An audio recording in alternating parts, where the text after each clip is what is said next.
Okay, since you asked, this is my own sort of personal recipe for an Asian style fried rice. It's not super original, but I did kind of take a lot of different elements of things that I like from various styles of fried rice. Any good fried rice, of course, starts with a good sauce. Obviously, the base for any good fried rice sauce is soy sauce. So, for this one, we use 2 tablespoons of soy sauce. We've got 2 teaspoons of Worcestershire sauce. I like to use mirin. And this is, regular mirin, but you can use non-alcoholic mirin if you prefer. And I just put 1 tablespoon of mirin in. Oyster sauce. And there are non-seafood oyster sauce and vegetarian oyster sauce alternatives. And for this, I like to use a pretty decent amount. So we'll go with like 3 tablespoons. And finally, Chinese white ground pepper. And I put, probably about like half a teaspoon to a teaspoon in-ish. And that's the sauce. Give it a little whisk. So next we move on to the chicken itself. And you can use whatever meat you want. I'm just gonna use chicken for this. So if you wanna go with chicken, I do recommend using chicken thighs over chicken breast. Generally we'll tenderize it a bit. So I'll take a fork and I'll kind of stab it a bunch of times. And then what I like to do is trim some of the excess fat. And then you wanna just cut your chicken into little chunks. I start by cutting it into strips and then cutting these strips into smaller chunks. I'll grab like a spoonful of the sauce and put it in with the chicken and then just mix all of that up. And I'll just cover this up and stick the chicken back in the fridge until I'm ready for it.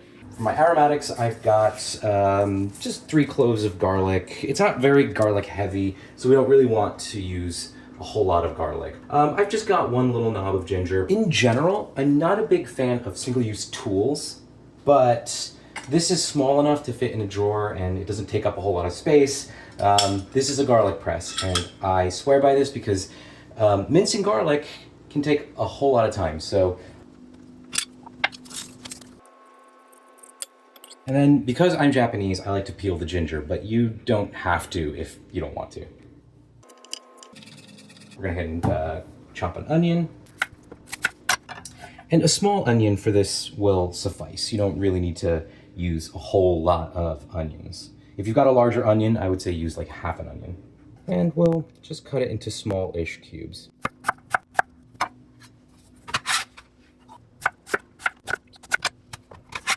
One green onion that we'll chop up now and use for essentially a garnish. Now here I do like to separate the whites from the greens. Oh wow, that was awful. If you've got a bunch of frozen mixed vegetables, this is a perfect thing to add to this dish. Probably about a cup or so of frozen vegetables. I didn't measure, I just grabbed whatever was in my freezer. And then I just put all the veg in a bowl with the onions, and I think we are almost ready to actually start cooking.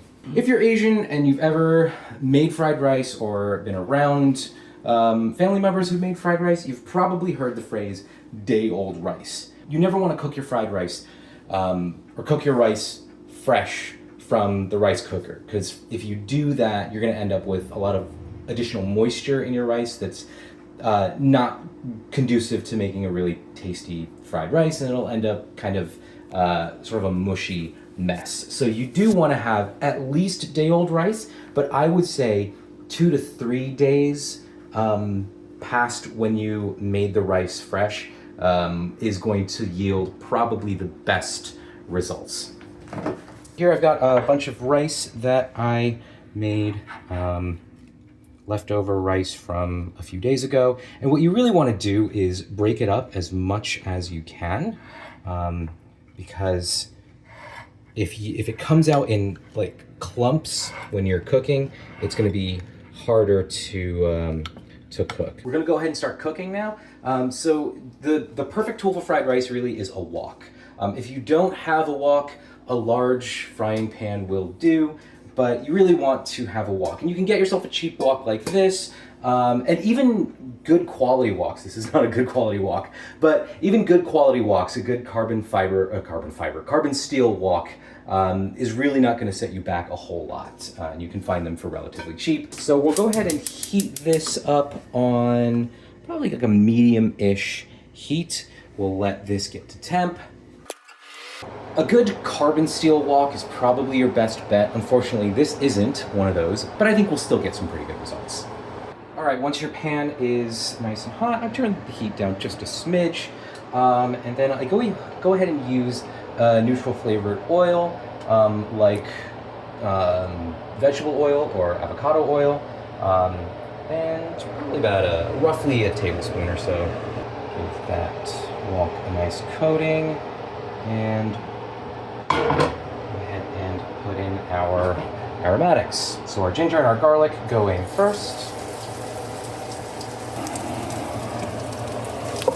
And you're gonna cook this until it's fragrant, probably about 20-30 seconds or so. And then we'll go ahead and put our chicken in here.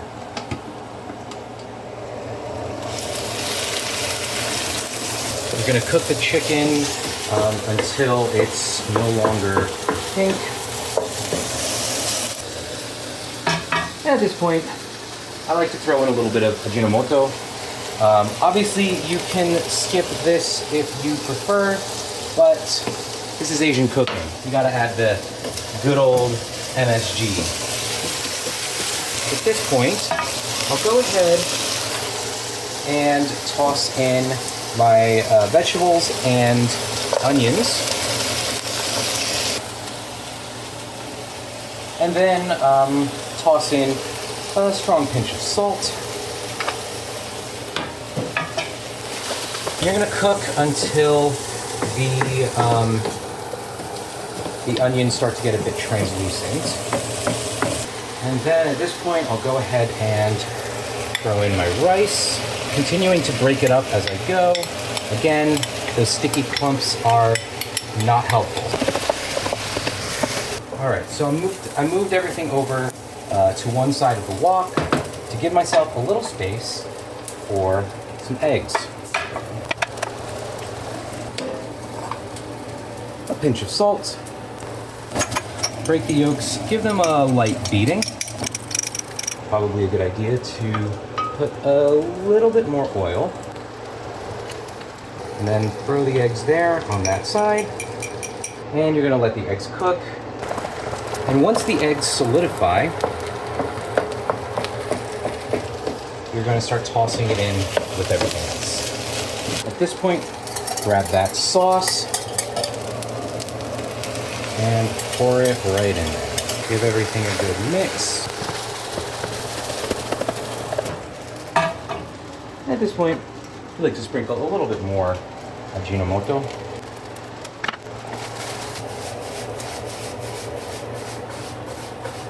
I like to put a little bit of sesame seeds in there. Make some room for them so they can get a little bit toasty. Let them kind of toast up on the cooking surface for a little bit, and then mix it all together. I'm gonna take the whites from our spring onions and some roasted sesame oil, and you'll add probably about a tablespoon or so.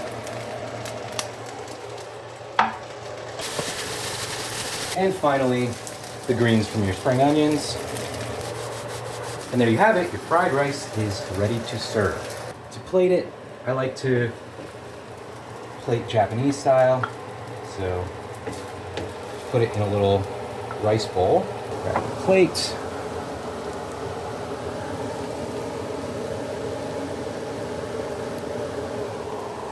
and there you go.